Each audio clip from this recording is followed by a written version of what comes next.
ময়মনসিংহ জেলার ত্রিশাল থানার পোড়াবাড়ি থেকে কান্দানিয়া রুট দীর্ঘদিন ধরে জলাবদ্ধতার কারণে এলাকাবাসীর জন্য চরম দুর্ভোগের কারণ হয়েছিল।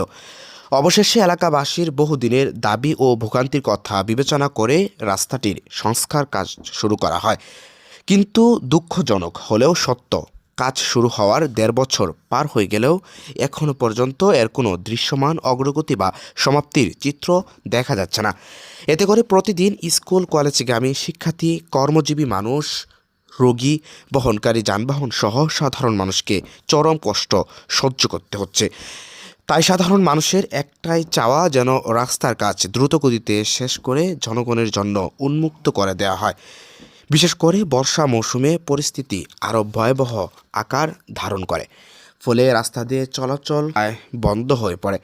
তাই সংশ্লিষ্ট কর্তৃপক্ষের দৃষ্টি আকর্ষণ করছি, আবার বর্ষা মৌসুমের আগেই অতি দ্রুতগতিতে কাজটি সম্পন্ন করে এলাকাবাসীর দীর্ঘদিনের দুর্ভোগ থেকে মুক্তি দেওয়ার জন্য প্রয়োজনীয় ব্যবস্থা গ্রহণ করা হোক। আর কাজটি অতি দ্রুতগতিতে শেষ করার জন্য সংশ্লিষ্ট কর্তৃপক্ষের বিশেষ দৃষ্টি আকর্ষণ করছি।